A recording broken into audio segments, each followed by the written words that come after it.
friendly neighborhood Lisa Foxy, and welcome back to Beacon Pines. Let's carry on and continue on the story from here.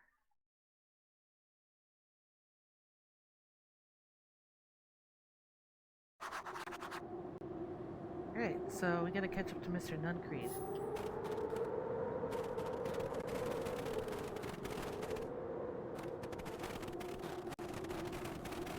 Hopefully I don't forget which way where everything is.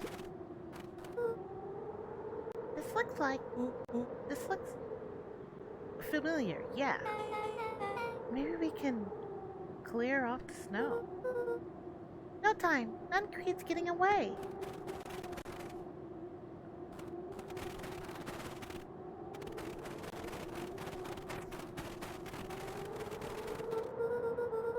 Okay, this is starting to feel really familiar. I may not be the most well-versed on all things in Beacon Pines, but this does look like some sort of frozen replica of town. Ah, I got it. It's so obvious now. Mr. Nuncreed is an alien. Rolo, stick with me here. His species can only live in sub-zero temperatures. Oh boy, here we go. The source is their base camp dimension, so naturally they keep it cold. We found it by traveling through those metallic wormholes back there. The final objective: kill us all and shift into Beacon Pine citizens of their choosing. You never really had me, but you very much lost me there. You get used to it. We should keep going. As they rounded the corner to the frozen town square, they spotted Mr. Nuncreed inching cautiously toward a pit at its center. Uh-oh. He held his arms out gingerly, as if approaching a beast in the wild. Upon closing the distance, Luca recognized what Nuncreed was after. Gran stood confidently at the edge, one arm outstretched over the abyss. Nearby, a wheelbarrow had been emptied out. She held a lit torch, which flickered in the bitter wind.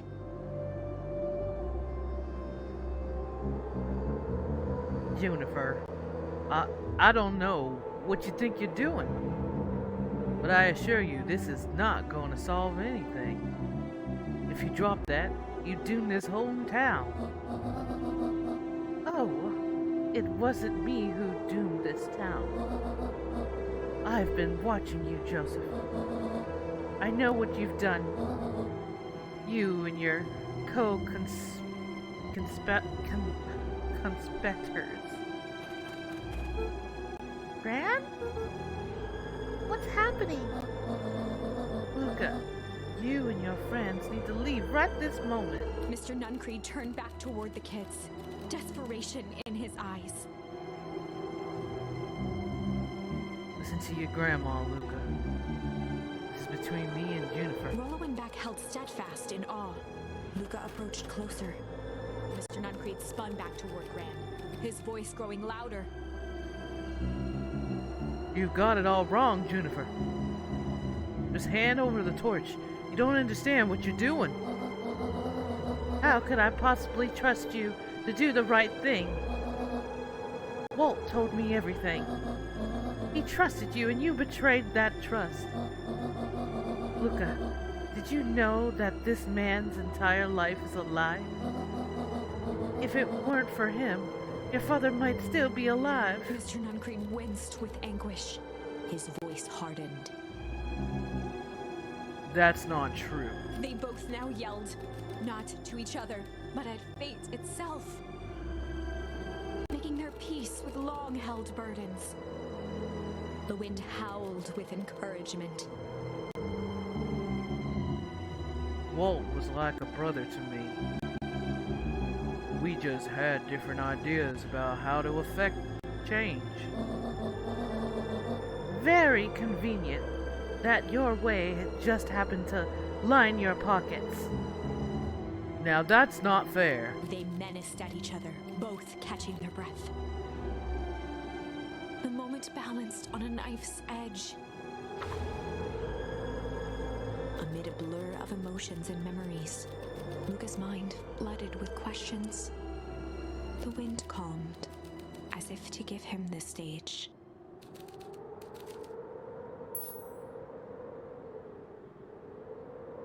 Weep or hum.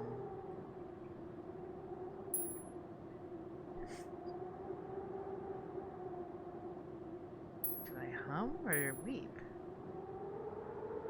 I'm crying. Let's try humming. And in the stillness, he began to hum. After the death of his father, Luca had trouble sleeping. Each night, his mother would sit at the foot of his bed and hum a gentle melody. Okay, hold on guys. I'm gonna turn this up a little bit because, yeah, for you guys there. It was the only thing that could calm his mind. The only thing that, however briefly, could make it all seem okay. That melody pervaded every memory Luca had of his mother. Shivering in the raw snow, he began to hum it out loud.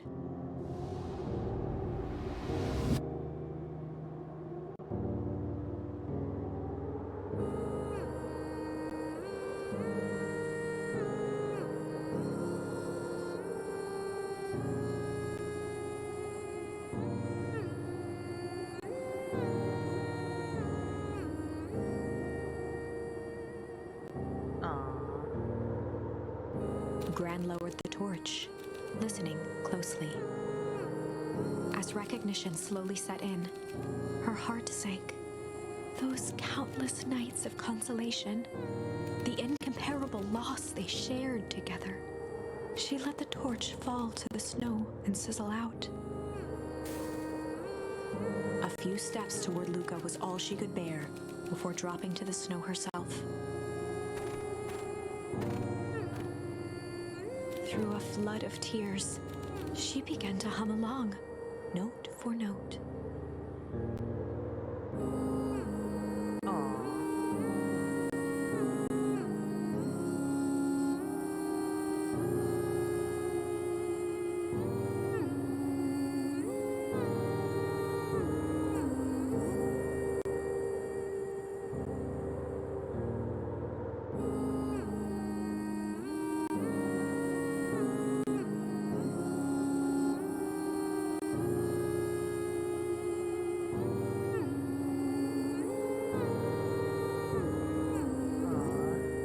So pretty.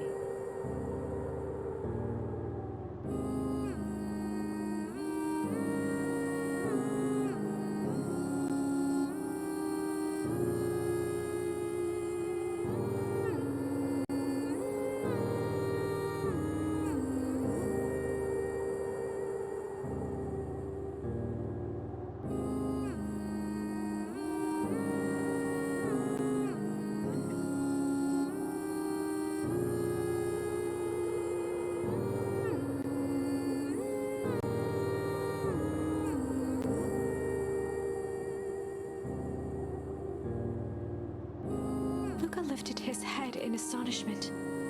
The last time he heard that melody was the last night he saw his mother. How did you know? I'm so sorry, my little buckaroo. Buckaroo? The only people who call me that are my dad and your mother. Luca blinked through blurry, watery eyes, trying to see more clearly. He could just make out the impression of a familiar face. He peered across the snowscape at the woman on her knees. Something about her was undeniably his mother. Oh.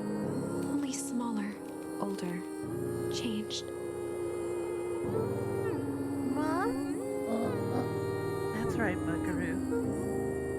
Mom!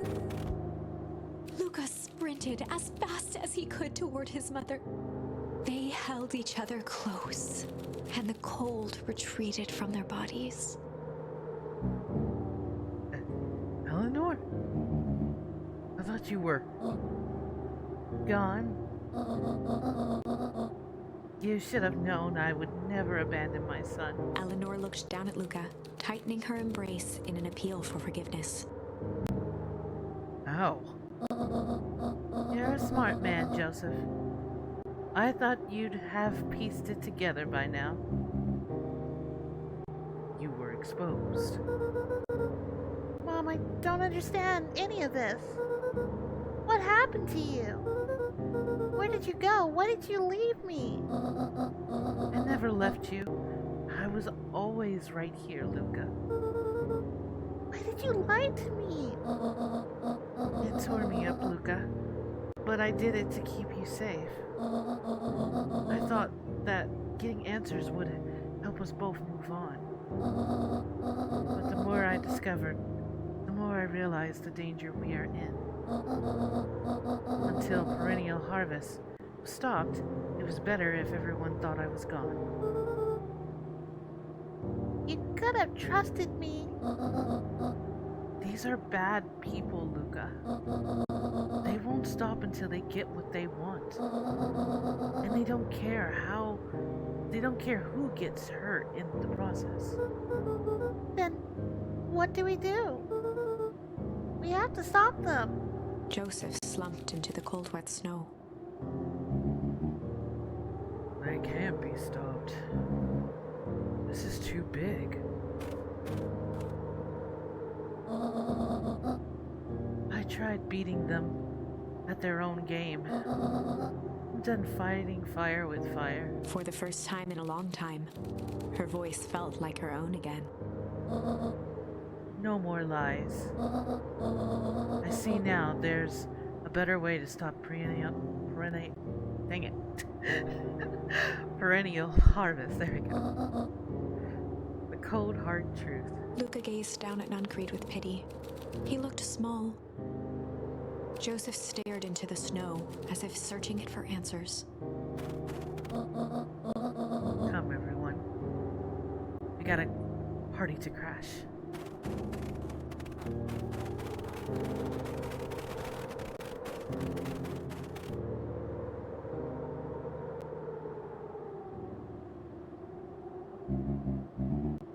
You don't understand. He always wins.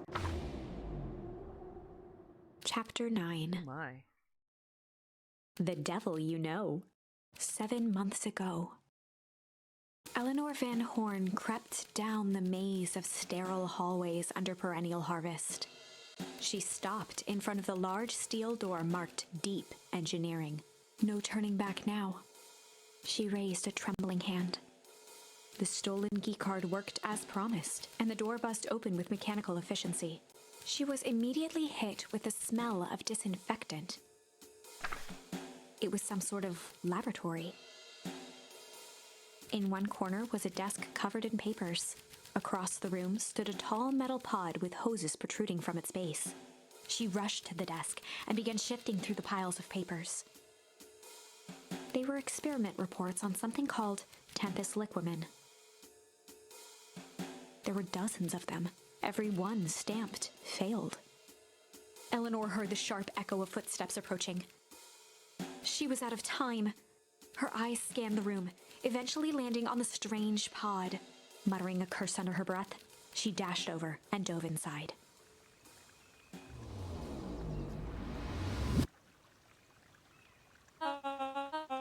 And that is what change is all about.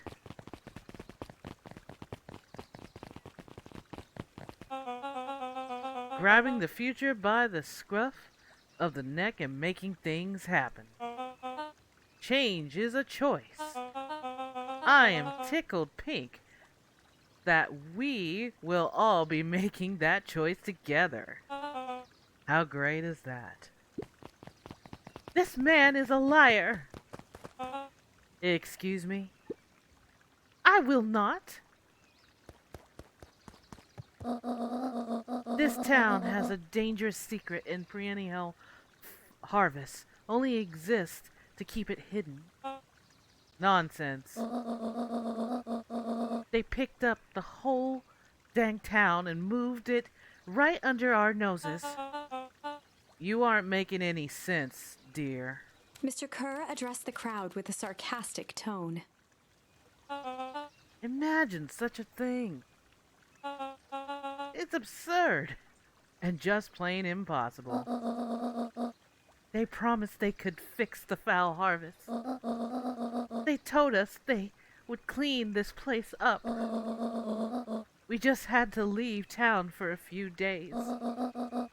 But while they had us evacuated, Miss Hartford, I'm afraid I'm gonna have to ask you to. You're afraid of a lot of things, aren't you? You sniveling little worm. This is growing tiresome. A little help, please. Don't you all see? This festival is a sham. An excuse to have the whole town gathered in one place. They're planning something awful. I don't know what, but these people are wicked. Don't listen to her. She has absolutely no proof. I am the proof. I'm Eleanor Van Horn. Whispers filtered through the crowd. Well, aren't you just sneaky as the dickens? We all knew Valentine's fertilizer was too good to be true.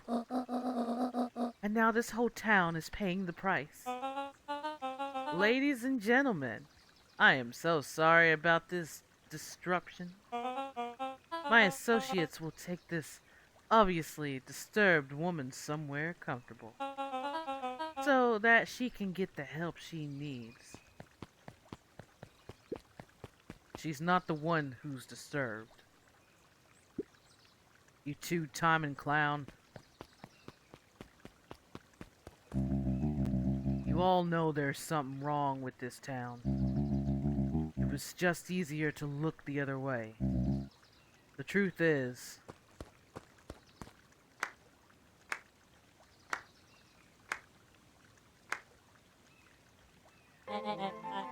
that's quite enough, Mr. Nuncreed. Torment dragged on Joseph Nuncreed's face.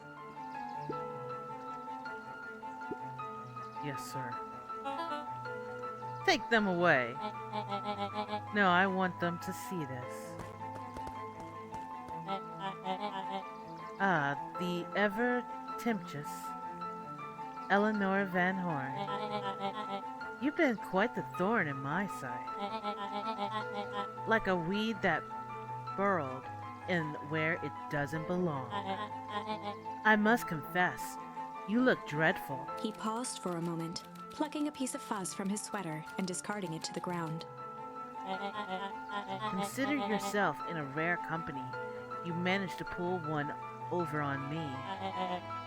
It won't happen again.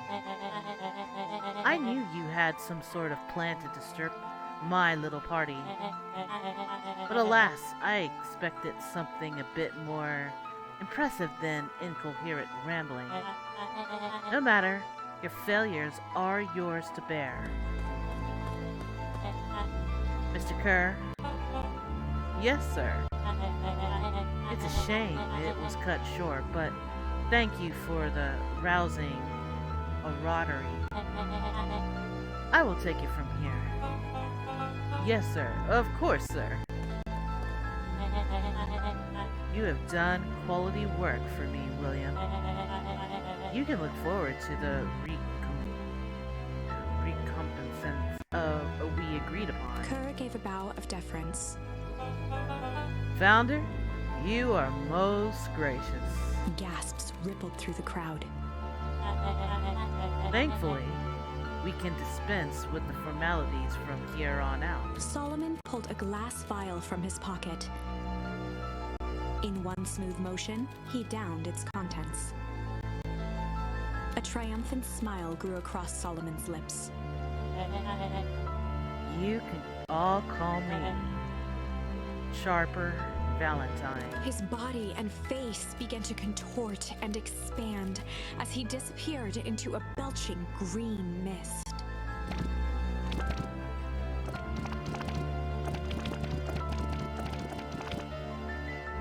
hushed horror gripped the crowd.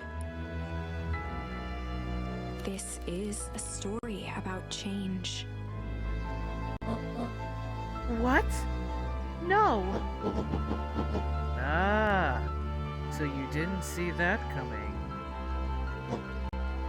Good. Sharper examined his new hands.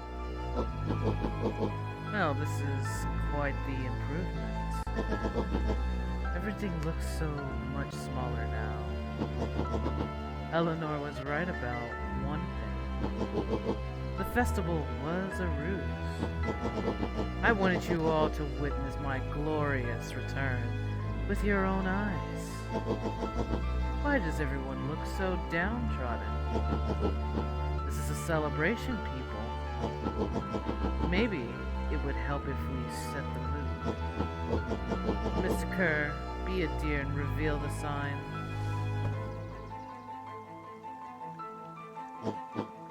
Ah, wonderful. Sharper choked out a crude squawk of a laugh. Frustrated grumbles sprinkled through the crowd. Sharper, you malicious bastard.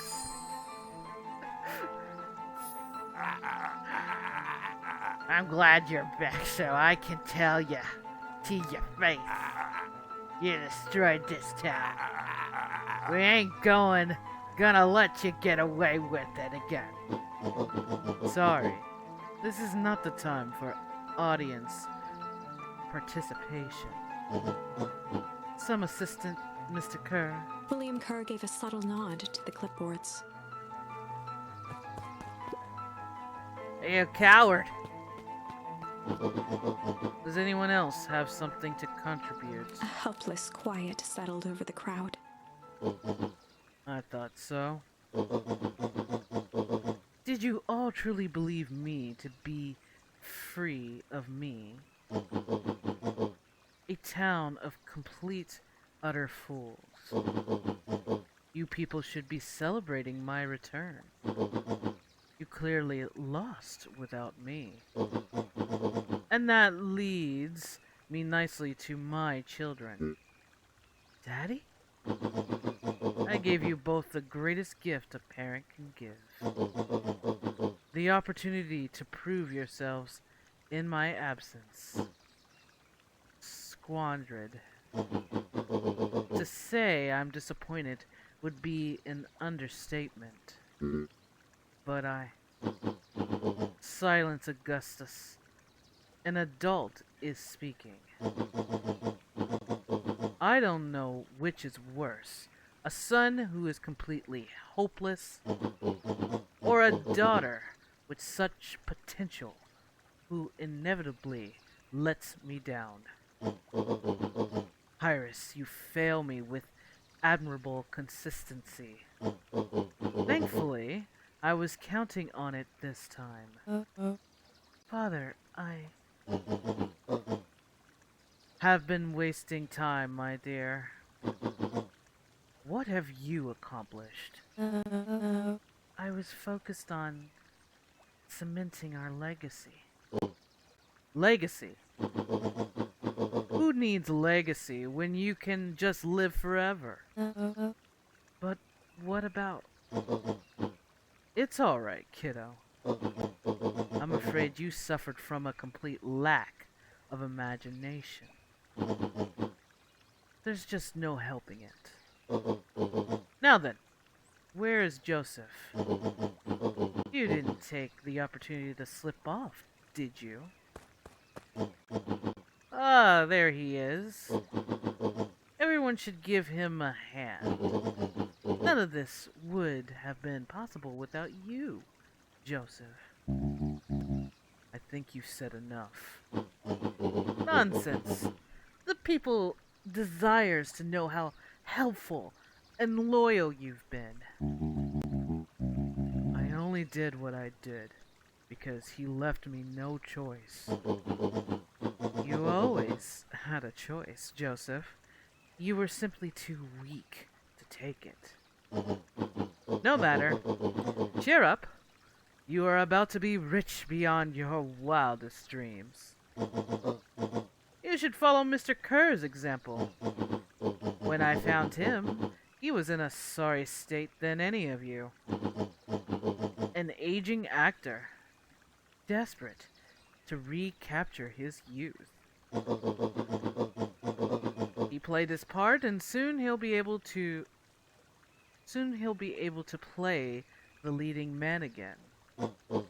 Forever, in fact, if he remains loyal. That goes for all of you.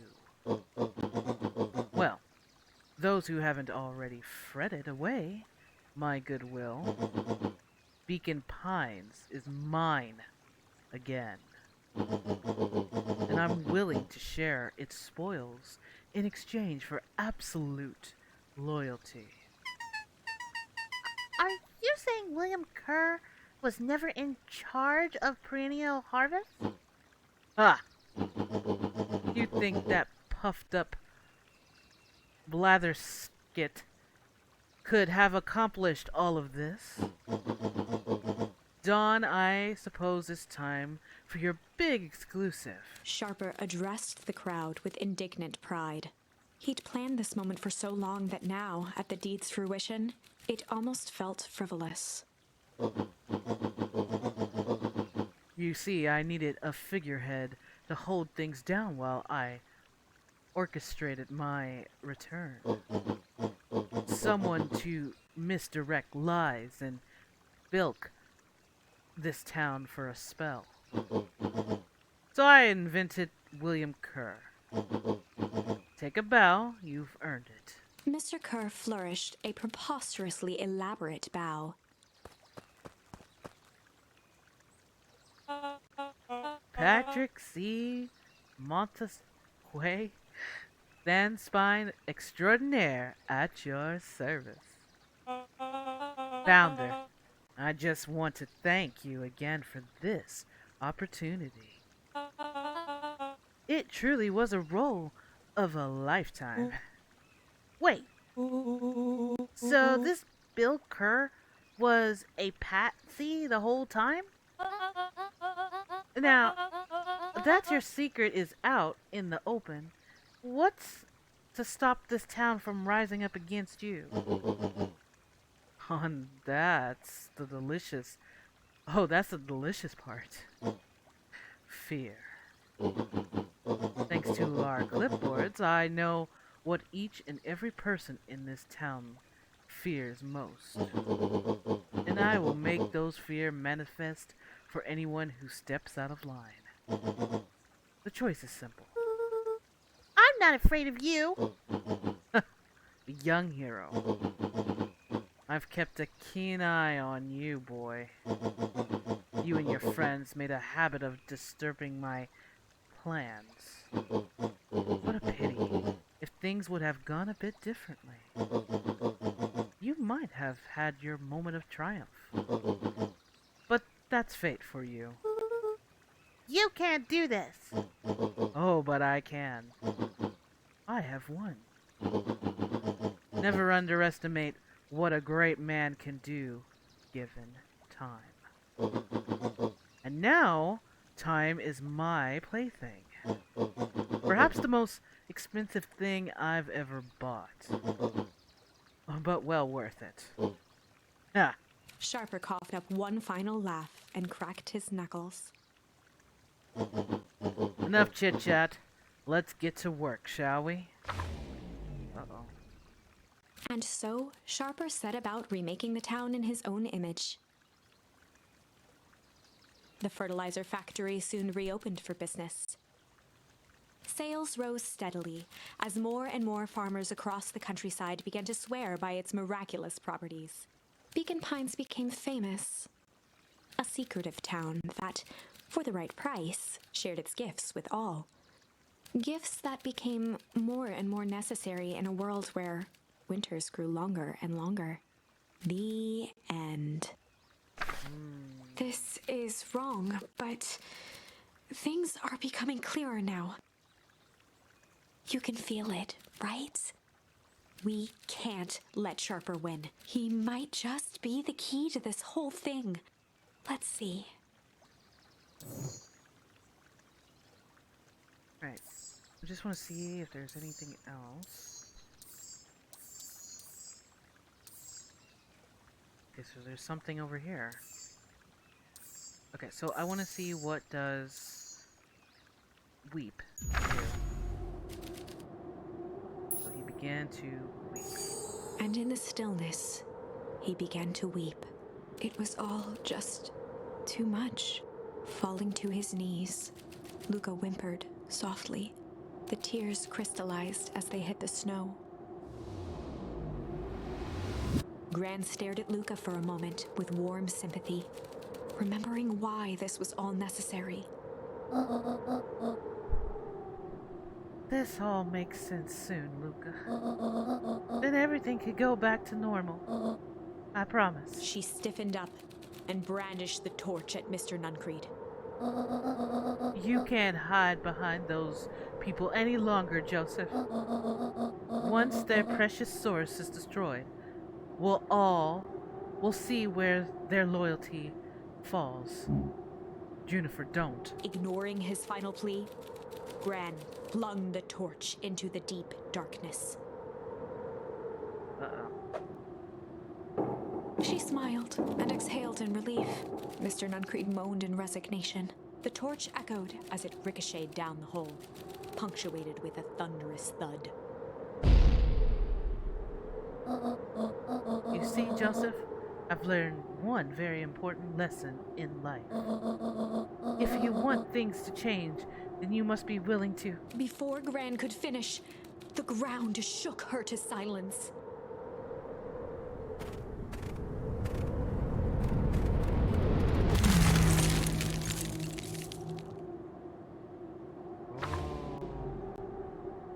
Gran only had time to spin around and run to Luca.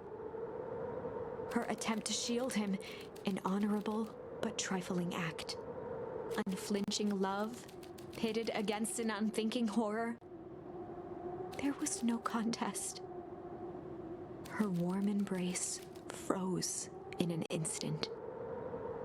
That is where they remain, fixed in place, forever. And so, our story ends on this melancholy scene. In a town brought low by its secrets, sits the frozen statues of a misguided band of meddlers. The end. Well, that was dire. Yeah. On the bright side, we finally figured out where all the ice is coming from.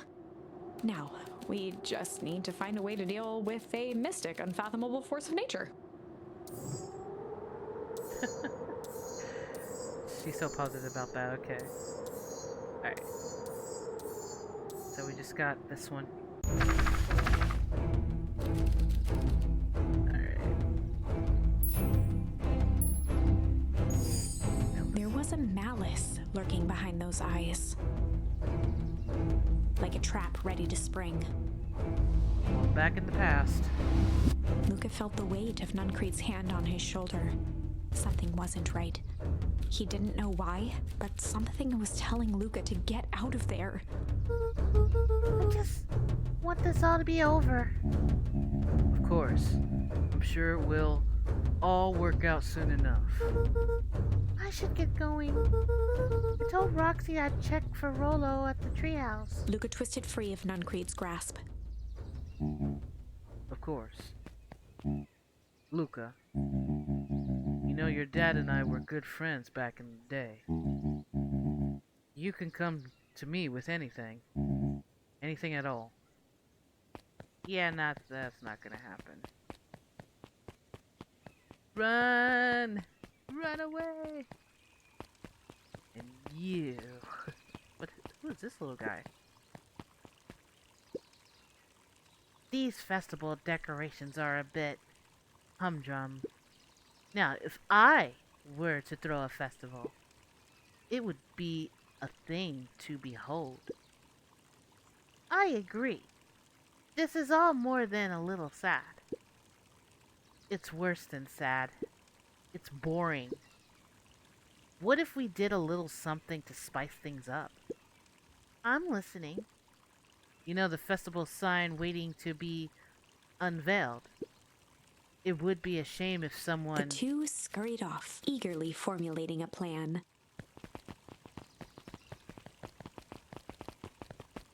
Oh great, now I want to go and see what that's about.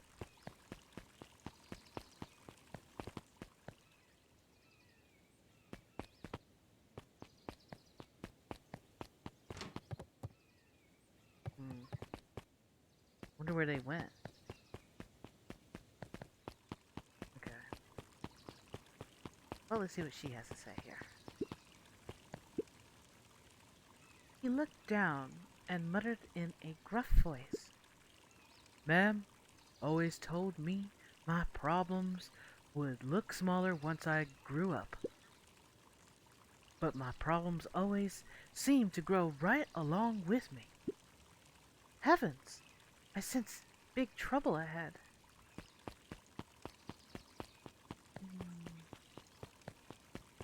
Alright, let's go after Rolo. Uh-oh. Identify yourself, please. Nellie Meldul. I work here now. I am unable to locate you on our staff roll. Oh, I don't officially start until tomorrow. Mr. Kerr said I could come in early tonight to get few things done. Hold, please. Clearance authorized. Thank you. Our harvest awaits.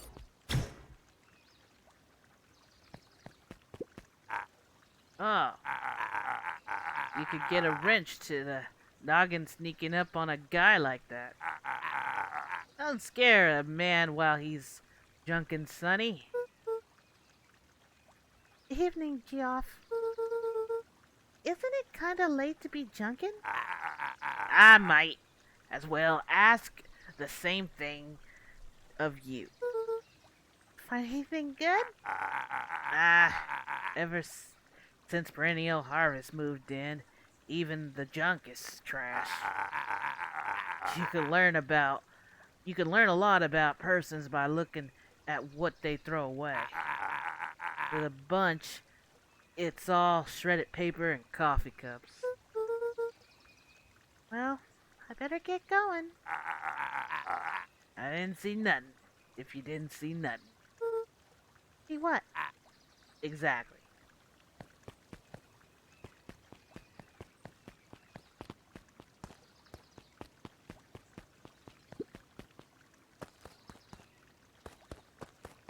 Okay.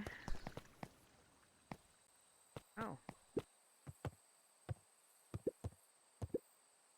Hey, Jetson.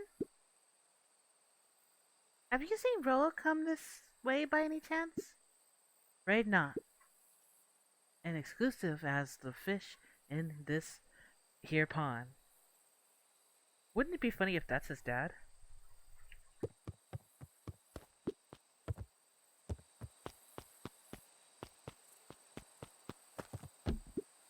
Rolo? He aired a long holler into the woods. Rolo! Ah. Rolo, where are you? I hope you're okay. Luca felt his eyes getting heavy and plopped into the beanbag. He conceded to its lumpy embrace.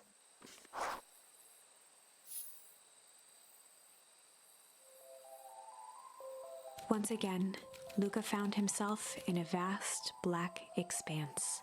This time, he knew exactly where to go. He took a single confident step forward. The world flickered and pulsed. He found himself standing in front of the frigid air of a blazing campfire. The source? He plopped down cross-legged and gazed into the cold flame, waiting. Soon enough, the fire began to die out, popping sporadically, until all that was left was a single ember. Luca stood up and dusted himself off. He plucked the glowing ember from the cold ash, examined it, and slid it into his pocket. A keepsake. The voice of his father spoke behind him. "You made me proud, Buckaroo." Luca turned to face him. "Dad, what is this place?" A warm grin grew across his father's face. A place where everything that has been and everything that could be all wait together. Luca found himself staring at his father's face, trying as hard as he could to memorize every single detail. Wait? For what? Another voice spoke out as Luca's doppelganger stepped forward. That's up to you. Without knowing why, Luca began to weep. Is any of this real? Are you real? Luca's father bent down to smudge away a tear. Of course. I'm as real as the part of you that misses me. Luca turned to look at the older version of himself. And you? The doppelganger choked back tears. I'm as real as the part of you that's angry he's gone. Does that make sense? Through his tears, Luca laughed. I think so. His father pulled him in for an embrace. Time to go, buckaroo. Luca was startled from his dream by a banging on the floor.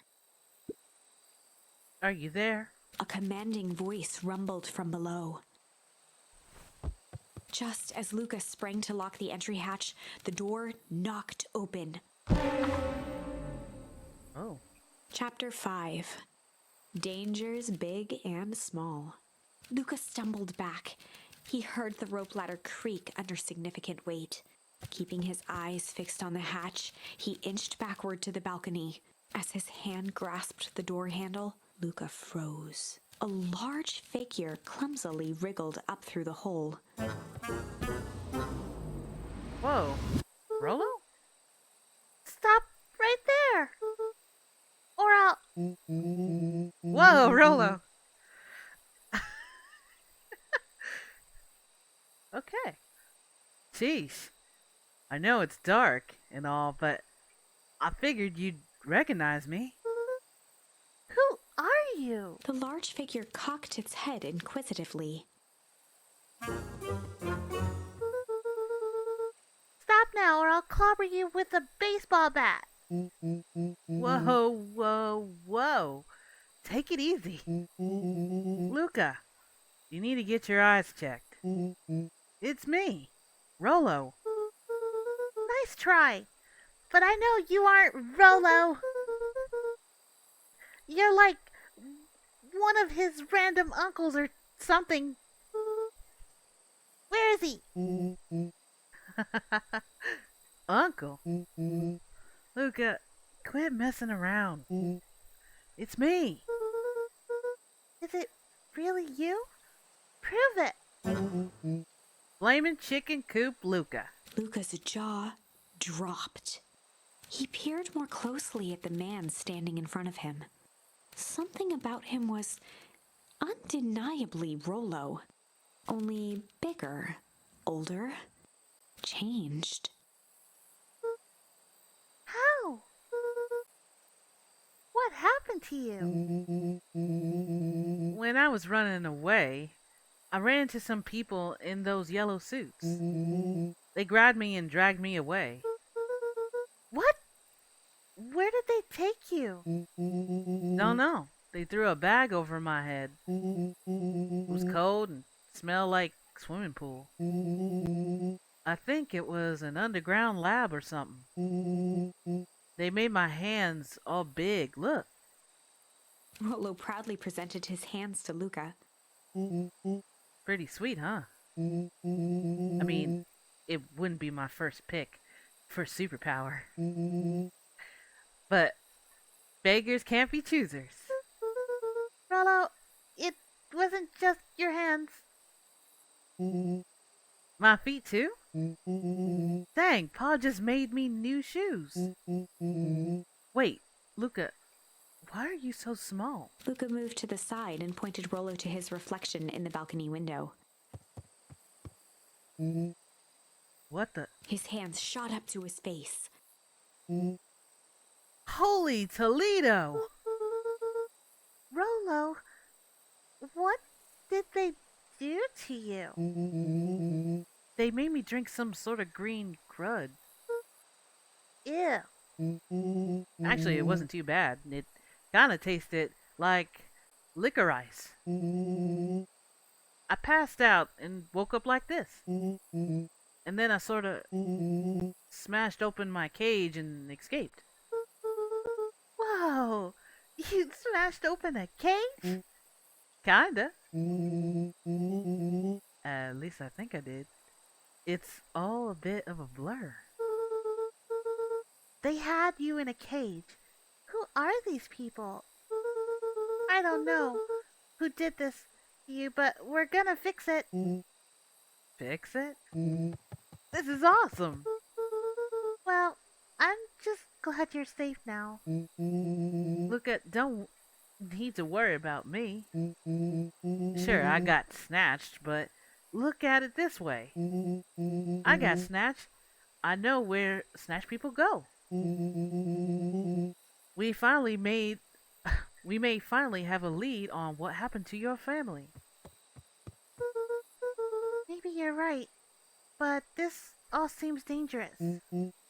Danger? Ha! Rollo shadowboxed a few jabs. I'll take them all on. Hey fellas, what's up? With a yelp, Rollo dove behind Luca. Ah! Take cover. Did I come at a bad time? Who the heck are you? This is back. Sorry, something truly bizarre just happened. I need help. I didn't know where else to go. So, you're just hanging out here with your large adult friend? No, this is my buddy Rollo. This is your friend? One and the same. He seems a little old. I'll have you know, this is a recent development. What the heck does that mean? Oh, I'm sorry. You're the one who just showed up out of nowhere. So, we'll be asking the questions here. That's fair. How did you find us? Your little tree house. Your silly little tree house. I think you mean our silly little mission control. I hate to break it to you, but your secret path isn't so secret. And I could hear your racket from a mile away. See, Luca, this is why we need to improve security around here. Not now, Rollo. Beck, you said something bizarre happened. Yeah, but She shot a nervous glance at Rollo. anything you can say around me, you can say around Rollo. This has been a weird day all around, hasn't it? Yep. Beck's eyes narrowed. Okay, so it all started when I made it back home. My first order of business was try to salvage my hair. So I dyed it with some stuff from the chemistry set my mom gave me. Okay. I just need to play it cool. I hope no one noticed. Notice what? Oh, nothing. I was just. Come over here, let me have a look. Oh, honey, what in the world did you do to your hair? I just kind of felt like a change. This is gonna take forever to grow out. You were the one who said that change was a good thing, right? I was talking about your mother's new job. I was talking about us moving. Well, I guess I just took your lesson to heart. Ilona tried to put on a smile. Before I forget, I came up here to tell you that Nellie had to go into work. Tonight? Her and Mr. Kerr decided it would be good for her to get some things done before tomorrow. That Kerr guy seems like a grade A creep. Beck! his weird cult personality. You are not going to ruin this job for Nellie. It means so much to her. Oh, I know exactly how much it means to her.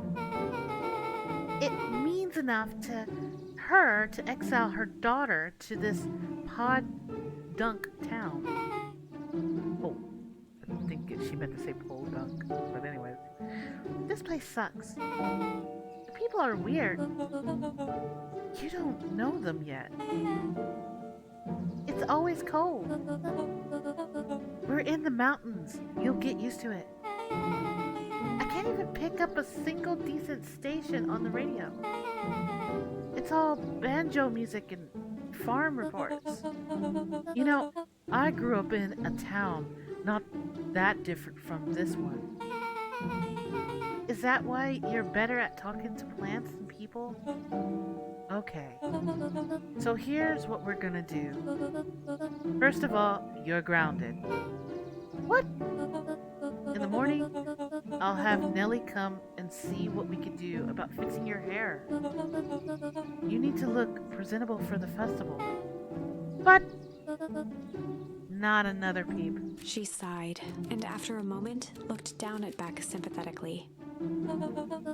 I know moving is hard, honey. But that doesn't mean you have to make yourself miserable all the time. Other people seems to have that covered for me. Oh, and if you decide to rebel by dyeing your hair more, She flashed a sly grin and tousled Beck's hair. I'll have to shave it off for you. Think of how fabulous you'll look then. Very funny. Thank you. Good night, sweetie. Good night, Mom. Wait. First of all, this town does not suck. Second, you need help because you got grounded. No. I'm sorry you got in trouble. It's my fault your hair got screwed up in the first place. Don't worry about it. I actually kind of like this look. Great.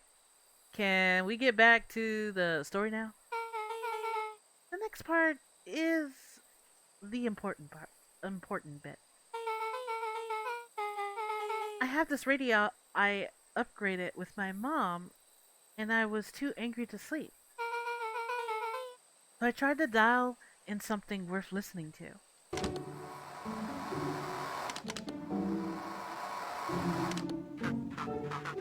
Mr. Kerr, are you there?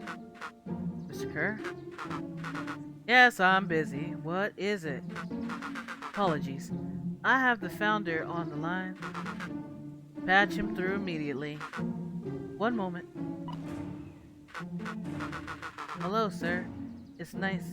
Hello, sir. It's so nice to hear from you. Skip the pleasantries. What's your report on our new lead researcher of deep engineering? Nellie Meadowell seems to be intriguingly nicely. At the very moment, she's working to help us meet our deadline. She offered to work overtime before I even had a chance to suggest it.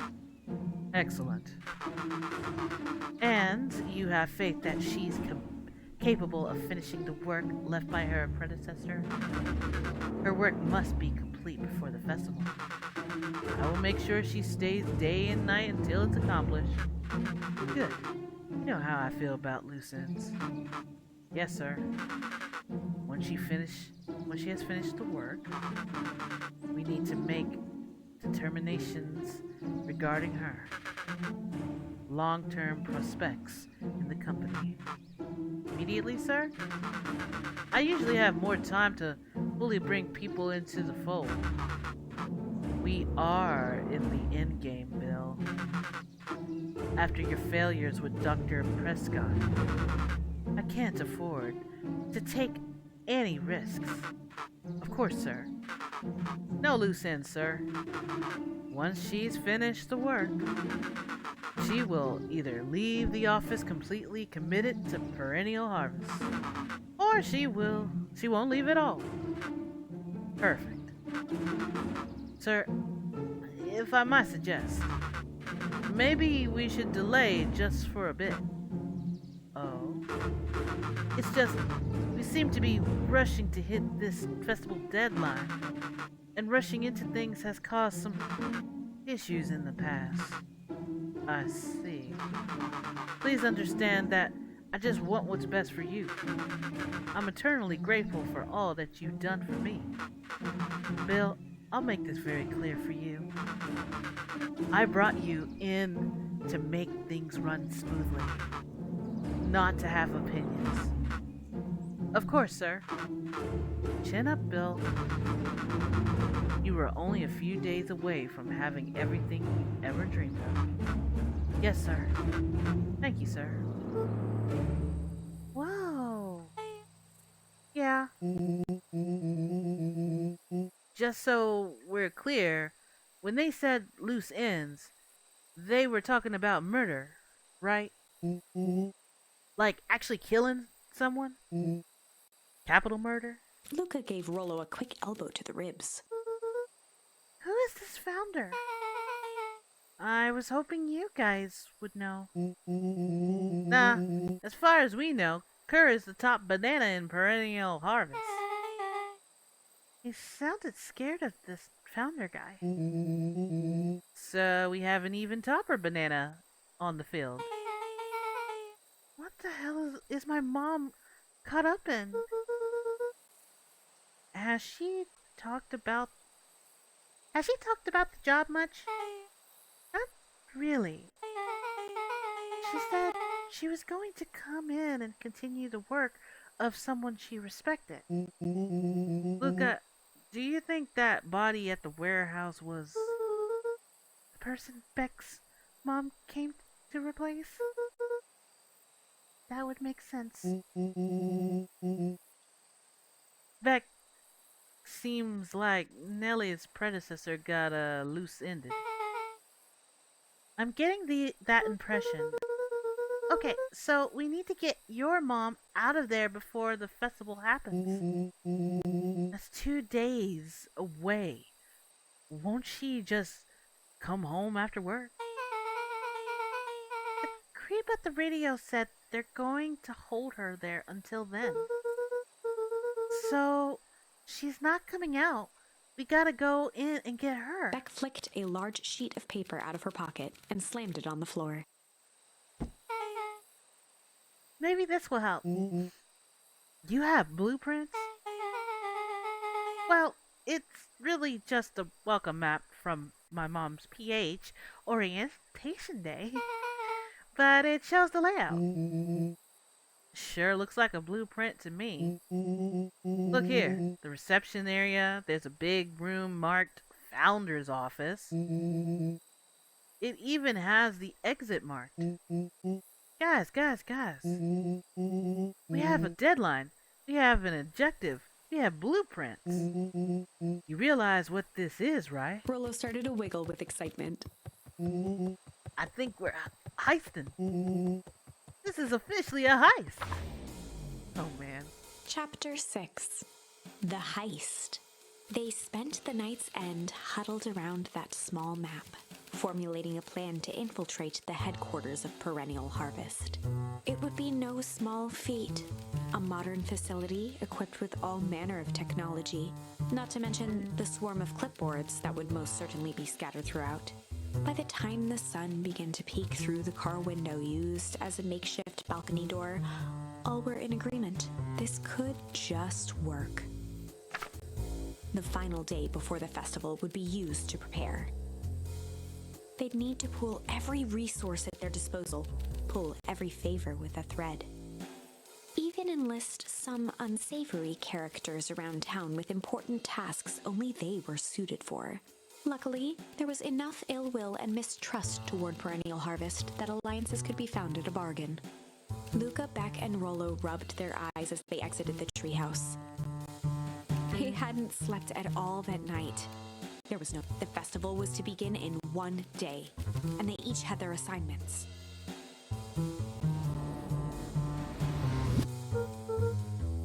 Alright, quick recap. Rolo, you're gonna talk to Roxy. Cordially. Without her and Fitz, this whole thing could go bust. Me, Cordell, is my middle name. Uh-huh. And how do you plan to explain your He new waved vaguely at Rollo's sizable figure. circumstance? Ah, she'll be so happy I'm alive. She won't even notice. Beck snorted an involuntary giggle. And Beck, you sure Ilona won't just shoot this whole thing down when she hears it? She'll listen. Once she understands the danger Nellie is in, the danger we're all in, the plan will make sense. Okay. That leaves me with Geoff and Icky. But how are you gonna persuade them? I'll think of something. They each looked at each other with sleepy confidence and nodded. Well, G-Speed.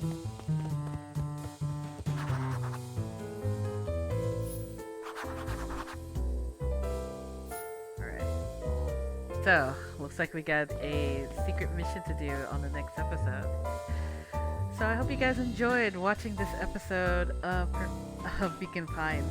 And boy, was that an episode to see the truth of what was going on. So thank you guys again for watching. Please remember to hit that like button and subscribe. And remember to stay safe out there. Until then, love you guys. Stay safe. See you in the next episode. Bye guys.